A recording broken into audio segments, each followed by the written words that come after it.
PopCultureZone.com is your go-to online comic shop focusing on hot new comics and incentive variants, CGC graded keys, and tons of other pop culture inventory including toys, statues, and other collectibles, all available at competitive prices.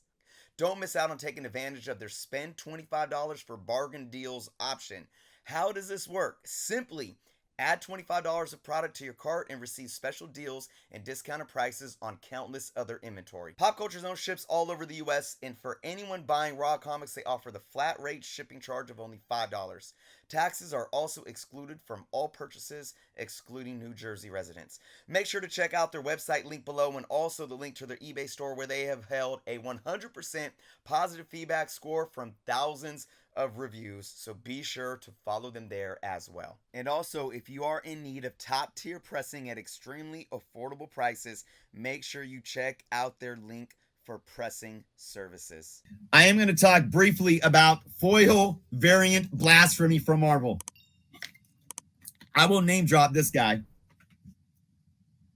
So this individual today just dropped a video on his channel. Thinking Critical, solid, a YouTube channel with almost 30,000 subscribers. I've been a fan of some of what he does, some of his earlier stuff. It's funny that there's a lot of these YouTubers that I like some of their earlier stuff, but then when they start growing and getting big and they realize that a certain rhetoric and a certain sensationalism can get them more views and subscribers, then I kind of be like, yeah, you're doing too much for me. But this individual just released a video today talking about a new policy for these foil variants that Marvel's releasing. It turns out this is the information that I have. The information that I have is this.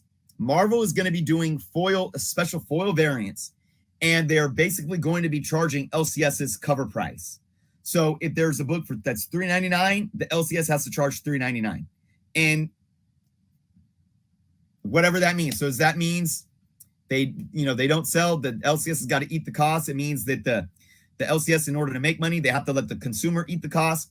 And this guy just went in. Quite honestly, I didn't watch the whole video. I watched half of it, and I was like, this is enough.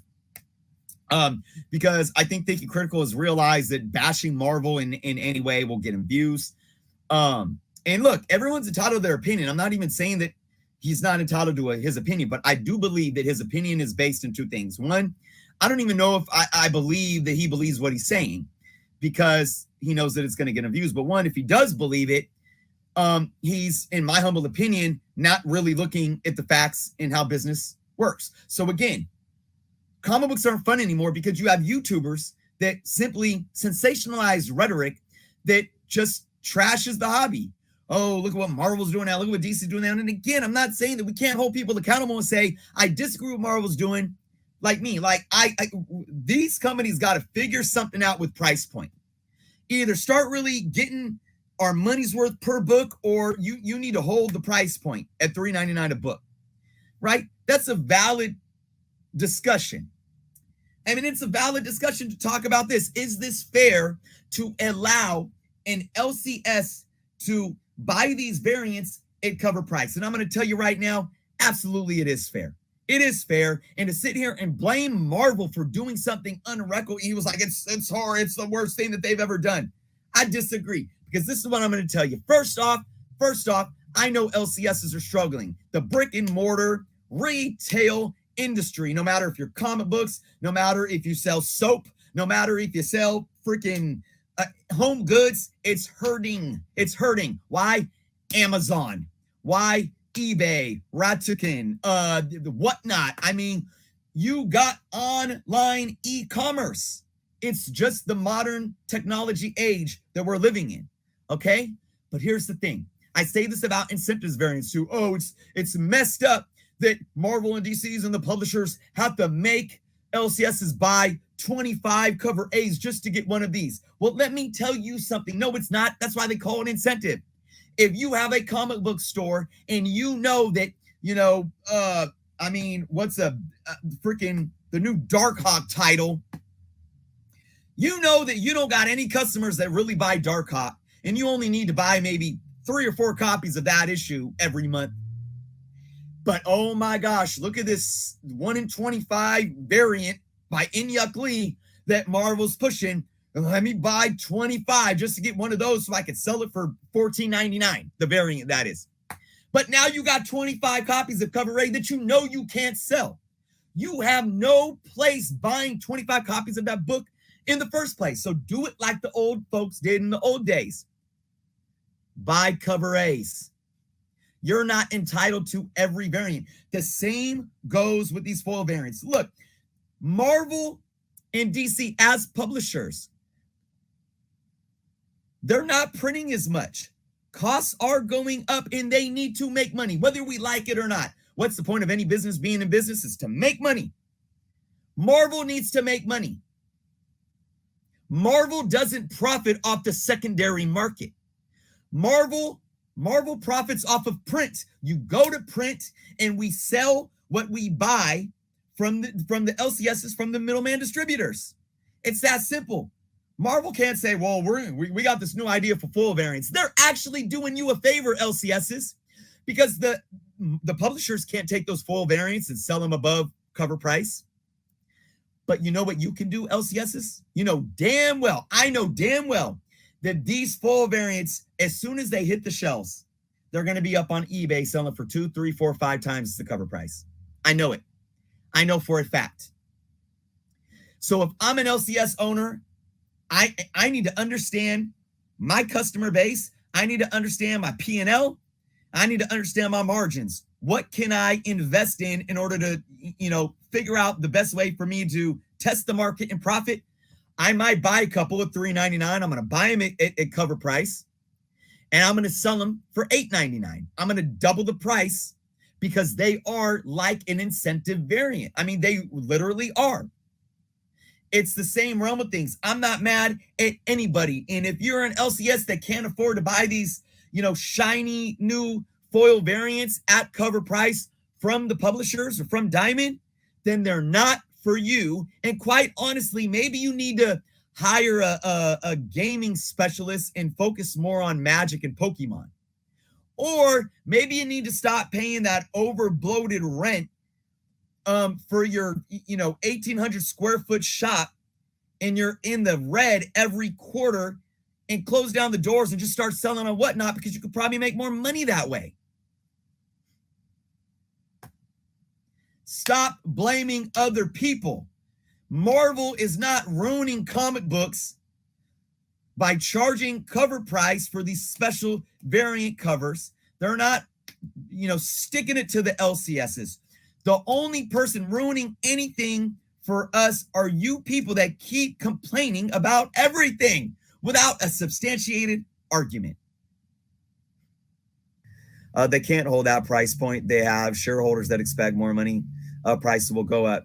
Run me through. I agree with you, and I was just kind of saying that. It's like every business is in business to make money, but it goes back to what I was saying before in our other section of the show, market equilibrium. You can only raise the price. You can only raise prices and charge X amount before demand drops, right? If you're not providing the art and the stories, and if you're not providing a product that people are going to keep buying, you're going to lose money. Raising the price isn't necessarily going to make you more money. It's going to make you lose money if the demand doesn't grow with the price. You see what I'm saying? That's how you find market equilibrium is how can we, if we raise the price but print less, can we do our profit margins stay the same or increase or decrease? If we lower the price and print more, can our profit margins increase, stay the same, increase, or decrease? That's what Marvel's figuring out. And I think they're at this pivotal point. I think DC tested that water. I think that whole future state was they had their business people. They had their analytics team, their data team sitting and running these things through regression analysis and saying like, okay, where is that market equilibrium? Let's minimize the quantity. Let's try to beef up quality, minimize quantity.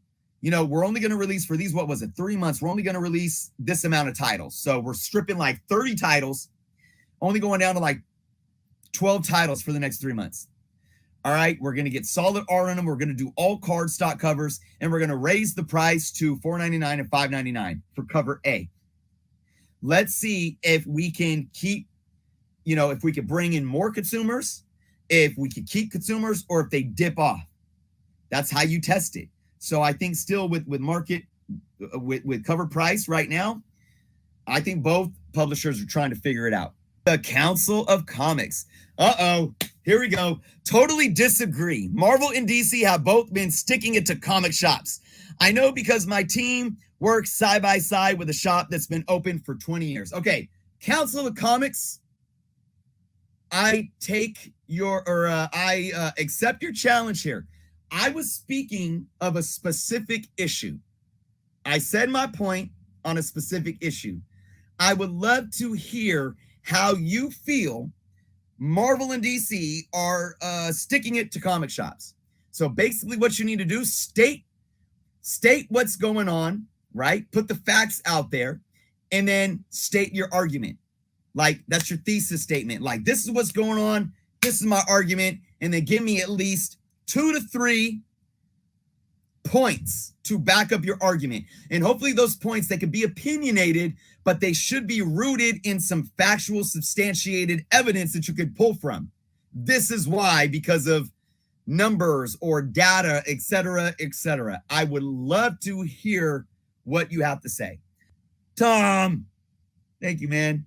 Comic Tom, thank you so much for the super chat. Something to consider. Comic Base released an estimate based on March numbers. 81.3% were variants.